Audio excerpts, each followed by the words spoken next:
Y llegamos ahora al capítulo 29, donde tenemos las profecías en cuanto a Jerusalén, que comienzan con el futuro inmediato y continúan a través del reino.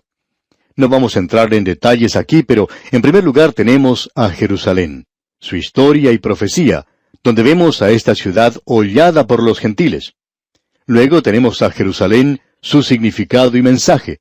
Usted recuerda que allá en el Evangelio de Lucas, capítulo 13, versículo 34, el Señor Jesucristo dijo: Jerusalén, Jerusalén, que matas a los profetas y apedreas a los que te son enviados.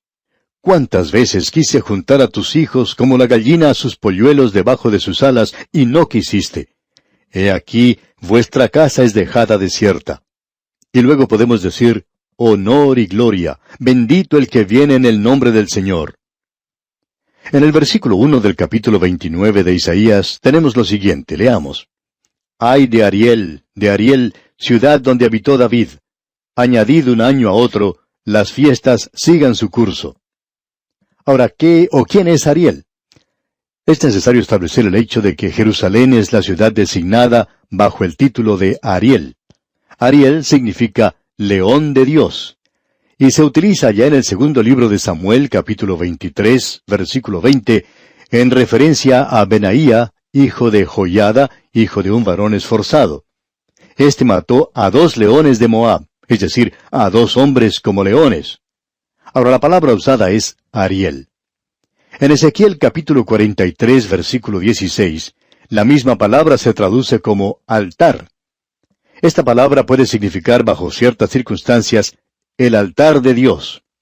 Ambas designaciones son un título para Jerusalén porque esa es la ciudad donde moró David y el león es la insignia de esa familia. Nuestro Señor es llamado el león de la tribu de Judá. Y Jerusalén es el lugar donde estaba ubicado el templo de Dios, y por supuesto que allí estaba el altar. Así es que aquí estamos hablando de Jerusalén. Y leemos, ay de Ariel, ciudad donde habitó David. Esto es pronunciado contra esta ciudad donde habitó David, y es contra Jerusalén. Es una profecía muy destacada en cuanto a esta ciudad que comenzó en los días de Isaías y que continúa hasta el presente.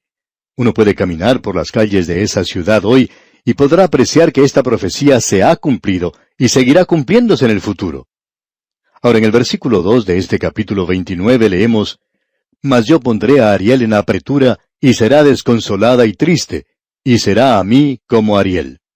Este es un juicio sobre Jerusalén. Luego dice el versículo 3, Porque acamparé contra ti alrededor, y te sitiaré con campamentos, y levantaré contra ti baluartes.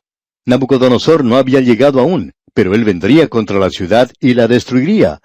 Y luego también tenemos el tiempo de los gentiles, y eso comenzó 606 años antes de Cristo, cuando Jerusalén fue destruida. El Señor dijo en el Evangelio de Lucas, capítulo 21, versículo 24, Y Jerusalén será hollada por los gentiles, hasta que los tiempos de los gentiles se cumplan. Luego continuamos aquí con los juicios sobre Jerusalén, y el juicio final de Dios es el ataque final sobre Jerusalén. Él va a intervenir en el último momento y librará a su pueblo de la exterminación y esos sueños de los enemigos de Dios de que van a poder establecer sus propios reinos serán frustrados y luego Dios los derribará. Y luego Él edificará su reino, lo establecerá Él mismo como dijo que lo haría. Leamos pues esta profecía comprendida entre los versículos 6 al 8 de Isaías capítulo 29. Por Jehová de los ejércitos serás visitada con truenos, con terremotos y con gran ruido, con torbellino y tempestad y llama de fuego consumidor. Y será como sueño de visión nocturna la multitud de todas las naciones que pelean contra Ariel, y todos los que pelean contra ella y su fortaleza, y los que la ponen en apretura. Y le sucederá como el que tiene hambre y sueña, y le parece que come, pero cuando despierta, su estómago está vacío. O como el que tiene sed y sueña, y le parece que bebe, pero cuando despierta, se halla cansado y sediento. Así será la multitud de todas las naciones que pelearán contra el monte de Sión. Y vamos a tener que dejar esto por ahora, al final del versículo 8, y luego continuaremos, Dios mediante, con el versículo 9 de este capítulo 29 de Isaías, en nuestro próximo programa. Y como es nuestra costumbre, le sugerimos leer el resto de este capítulo 29 de Isaías, Pues así será más fácil para usted seguir con nosotros este estudio en nuestro próximo programa. Dejamos con usted estas palabras del profeta Isaías. Tú guardarás en completa paz a aquel cuyo pensamiento en ti persevera, porque en ti ha confiado. Hasta pronto, y que Dios le bendiga. Continuamos hoy, amigo oyente, con el estudio del capítulo 29 de este libro de Isaías. Ya hemos visto que aquí tenemos profecías relacionadas con Jerusalén, que comienzan en el futuro inmediato y que se extienden hacia el reino. Ya hemos visto que Ariel quiere decir Jerusalén, y esto identifica la ciudad donde vivió David. Ariel quiere decir león, y el Señor Jesucristo es llamado el león de Judá. Y eso es lo que David era. Ese era el emblema de ese linaje. Y también vimos que Ariel puede significar altar, y el altar estaba únicamente en Jerusalén. Ese era el lugar donde ellos deberían ir para adorar al Señor. En esta sección, el profeta nos dice algo acerca de la llegada inmediata de un enemigo que destruirá a Jerusalén. Y luego, en el versículo 5 podemos leer las palabras, «Y la muchedumbre de tus enemigos será como polvo menudo, y la multitud de los fuertes como tamo que pasa». La ciudad de Jerusalén iba a ser atacada. Esa ciudad suponemos que ha sido atacada y capturada, destruida y quemada más que ninguna otra ciudad en el mundo entero en el día de hoy. Por ejemplo, contamos nosotros que ha sido atacada como 27 veces. Fueron 27 las veces que fue tomada, y en la mayoría de esas veces fue destruida. Y esa es la razón por la cual no es muy correcto decir hoy a la gente, «Ven con nosotros, vamos a visitar la ciudad de Jerusalén y caminar por donde caminó Jesús». Bueno, amigo oyente, usted no va a caminar donde caminó Jesús. En realidad, si usted va al estanque de Bethesda, usted notará que se encuentra a unos 15 metros debajo del nivel de la tierra en la actualidad, y el Señor Jesucristo estuvo caminando por allá abajo. Y es muy evidente en el día de hoy que el templo de Salomón se encontraba a unos 30 metros debajo de donde se encuentra la mezquita de Omar en la actualidad. ¿Por qué? Bueno, esa ciudad ha sido sitiada y destruida tantas veces que volvía a ser reedificada en el mismo lugar, y con los escombros que resultaron de la ciudad destruida. Los que la reconstruían nivelaban todo el terreno nuevamente. Eso fue lo que hizo Nehemías. De los escombros que quedaron, él reedificó el muro de Jerusalén. La gente allí no necesitó conseguir piedras de ninguna otra parte, porque no fue necesario. En cierta oportunidad se dijo que se iba a enviar rocas desde una ciudad extranjera para reedificar el templo, y eso resultó falso. ¿Y cuán insensato sería hacer algo así, porque allí tienen más rocas de las que les hace falta? Quizá no exista otro lugar en el mundo que sea tan rocoso como Jerusalén y la zona que la rodea. Es un terreno muy escabroso. Esa es la razón por la cual era tan difícil tomar la ciudad por parte de los enemigos. Así es que el versículo 7 en la primera parte nos dice, «Y será como sueño de visión nocturna la multitud de todas las naciones que pelean contra Ariel». Así es que la ciudad ha sido destruida, y aún será destruida en el futuro. El Señor aquí, comenzando con el versículo 9, nos da el significado en un mensaje, es decir, por qué Dios va a juzgar, y por qué Él ha juzgado esa ciudad. Bien, ellos tenían mensajes de Dios que ninguna otra ciudad había tenido. Esas otras ciudades no fueron juzgadas tan severamente como ha sido juzgada Jerusalén. Las responsabilidades, amigo oyente, se miden según la luz que usted ha tenido, el privilegio que Dios le ha dado a usted. Así es que, comenzando con el versículo 9, leemos, «Deteneos y maravillaos, ofuscaos y cegaos, embriagaos y no de vino, tambalead y no de sidra». ¿Por qué? Ahora en el versículo 10 dice, «Porque Jehová derramó sobre vosotros espíritu de sueño, y cerró los ojos de vuestros profetas, y puso velo sobre las cabezas de vuestros videntes». Quisiéramos que usted, amigo oyente, prestara mucha atención a este destacado pasaje de las Escrituras, y es algo que está muy al día. Hemos dicho que Isaías es el profeta de lo común, y eso que tenemos ante nosotros es algo que va muy bien con nuestra cultura contemporánea. ¿Causó Dios en ellos un adormecimiento? ¿Y cómo hizo eso? Bueno, escucha, amigo oyente, fue así como lo hizo. Él les dio luz, y continuó dándoles más luz, y al darles luz, ellos no aceptaban lo que Él les daba. Ellos no podían verlo, y eso quiere decir que ellos eran ciegos. Ahora, si ellos no hubieran tenido luz, no hubieran sabido si estaban ciegos o no. Así es como Él los hace adormecer. De esa manera, Él les revela a la gente que son ciegos.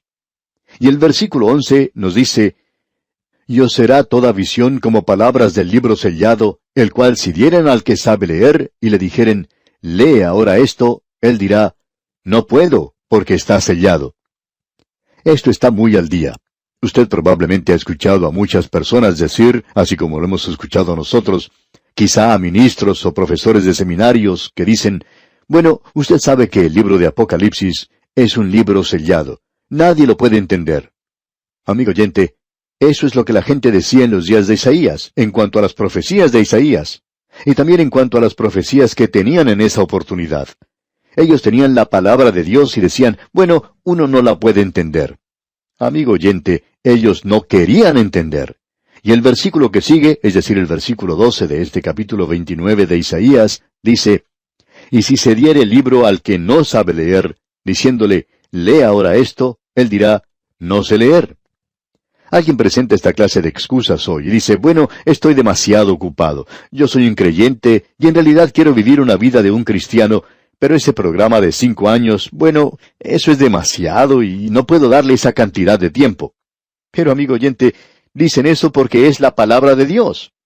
Ahora bien, en el día de hoy, los creyentes están presentando toda clase de excusas a causa de su ignorancia de la palabra de Dios. Volvamos a hablar un poquito más del libro de Apocalipsis.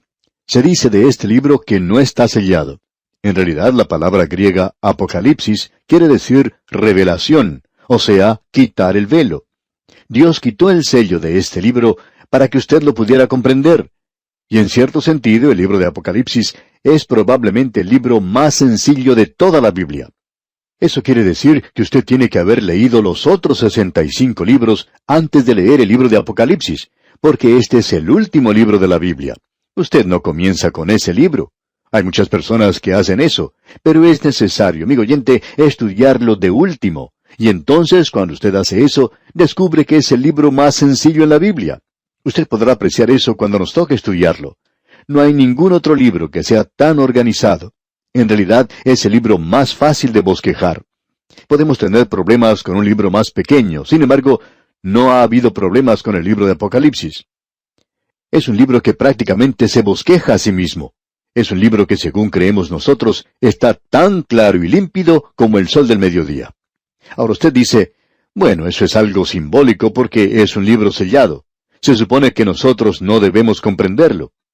Eso era lo que estaban diciendo en el día del profeta Isaías, y Dios dice, yo os voy a juzgar porque yo os he dado luz, y vosotros no queréis abrir vuestros ojos. Vosotros habéis quedado enceguecidos con la luz que os he dado. Y es lo que Dios dijo en cuanto al libro de Apocalipsis. Escuche lo que dice en el capítulo 1, versículo 3 de este libro. Bienaventurado el que lee y los que oyen las palabras de esta profecía y guardan las cosas en ella escritas, porque el tiempo está cerca. Y luego más adelante en el capítulo 22 de Apocalipsis, versículo 10 leemos, y me dijo, no selles las palabras de la profecía de este libro, porque el tiempo está cerca. Podemos pues ver que no es un libro sellado como algunos pretenden insinuar. Volviendo ahora a Isaías, vemos que en el capítulo 29, versículo 13 dice, dice pues el Señor, porque este pueblo se acerca a mí con su boca, y con sus labios me honra, pero su corazón está lejos de mí, y su temor de mí no es más que un mandamiento de hombres que les ha sido enseñado. Si usted hubiera estado presente en aquel día, amigo oyente, usted quizás se hubiera preguntado, ¿qué es lo que Isaías quería decir con esto? Porque la gente iba al templo. En aquel día el templo estaba prácticamente lleno de gente. Y en cualquier ocasión en que se ofrecía algún holocausto o sacrificio, uno podía encontrar gente por todas partes. Toda la zona del templo, el lugar para Israel, el patio de las mujeres, el patio de los gentiles, todos estaban allí. Y usted diría, ¿por qué está Dios encontrando faltas en esta gente? Bueno, todos están asistiendo a ceremonias en la iglesia. Amigo oyente, ellos estaban allí presentes y con sus labios repetían cosas rituales. Quizá podrían decir el Padre Nuestro, el credo de los apóstoles, pero eso no quería decir nada. Ellos no creían en eso. Ellos no aceptaban la palabra de Dios. Y Dios dice, pero su corazón está lejos de mí. y esta es la razón por la cual yo los voy a juzgar. Amigo oyente, esa es la razón por la cual Dios nos va a juzgar. Todo este formalismo, toda esta religiosidad del día de hoy, amigo oyente, no vale para nada. En realidad, la religión llega a ser la maldición de este mundo hoy. Dios quisiera que usted dejara de lado la religión y se acercara más bien a la persona de Jesucristo. La religión es una de las barreras más grandes para una gran cantidad de gente en el día de hoy. Un pastor le dijo esto a un hombre en cierta ocasión, e inmediatamente él contestó diciendo, «Yo quiero que usted sepa, Señor, que yo soy un hombre religioso. Soy un hombre religioso por naturaleza». Él tenía una naturaleza pecaminosa, pero era religioso por naturaleza. Y quizás se sorprendió bastante cuando el pastor le contestó, «Amigo, usted debería librarse de su religión». Y él contestó, «¿Cómo? ¿No es usted un hombre religioso?» Y el pastor le respondió, «No, no lo soy». Y el hombre dijo, «Yo no puedo creer que un predicador no sea religioso. ¿Y qué es usted entonces?» Y el pastor le contestó, «Yo soy una persona que se acercó a Cristo como pecador y ahora tengo una relación con una persona. Eso no es religión, es una relación». Amigo oyente, ¿tiene usted a Cristo o no lo tiene? Eso es lo que se nos está tratando de decir a través de esta gente que tenemos aquí en el libro de Isaías. Y esa es la razón por la cual Dios les juzgó. Llegamos ahora a la última parte de esto en el versículo 15. Eso es tan serio que el versículo comienza con un ay. Nos encontramos en una sección donde se tratan 6 ayes. Estos se duplican aquí en este capítulo. Leamos este versículo 15. Ay de los que se esconden de Jehová, encubriendo el consejo. Como si ellos pudieran hacer cualquier cosa y Dios no llegara a enterarse de eso. En el versículo 17 vemos el futuro. ¿No se convertirá de aquí a muy poco tiempo el Líbano en campo fructífero, y el campo fértil será estimado por bosque? Aquí tenemos el honor y la gloria. Dios no ha terminado aún con esa ciudad. Él la ha juzgado. Todo lo que uno tiene que hacer es observar ese lugar hoy. Es como una torta de varios pisos, una ciudad encima de la otra. Y Dios las ha juzgado, pero ellos la van a volver a reedificar una vez más, y llegará a ser la ciudad de Dios. Y él dice en el versículo 18 de este capítulo 29 de Isaías, «En aquel tiempo los sordos oirán las palabras del libro, y los ojos de los ciegos verán en medio de la oscuridad y de las tinieblas».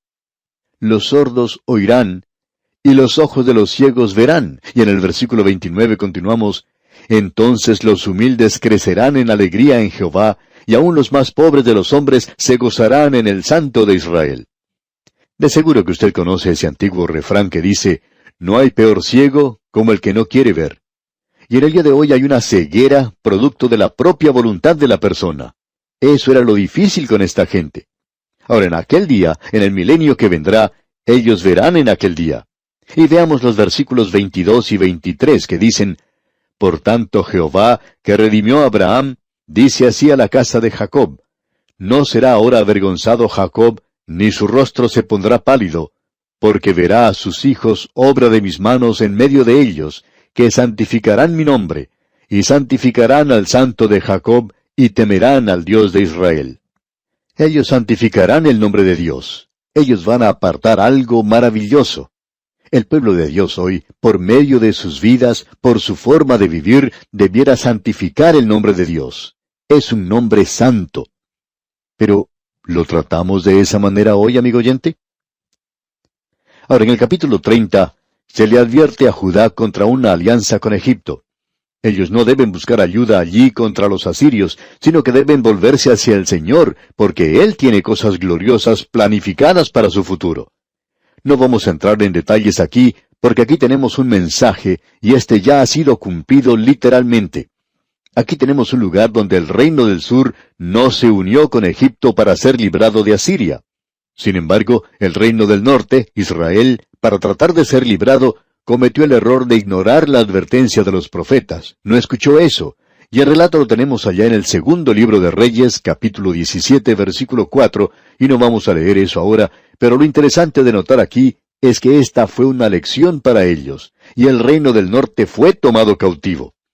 Aparentemente, este es uno de los lugares donde ellos aprendieron la lección. Pero esto es para esta gente, y aquí se incluye al reino del sur. y llegará el día cuando ellos se volverán a Egipto nuevamente. Las condiciones del presente en este mundo, cuando tanta gente dice que la profecía está siendo cumplida, indicaría que nos encontramos en los últimos días. Pero aquí tenemos un caso cuando las cosas están invertidas. En lugar de estar Israel buscando Egipto, está volviéndose hacia cualquier otra dirección, pero no hacia Egipto hoy. Aparentemente, entonces, hay algunas cuantas cosas que tienen que caer en su lugar antes de que lleguemos al final. No nos apresuremos demasiado, amigo oyente. Andemos como anda Dios en el día de hoy. Tengamos cuidado de no decir algunas cosas que Dios no nos está diciendo.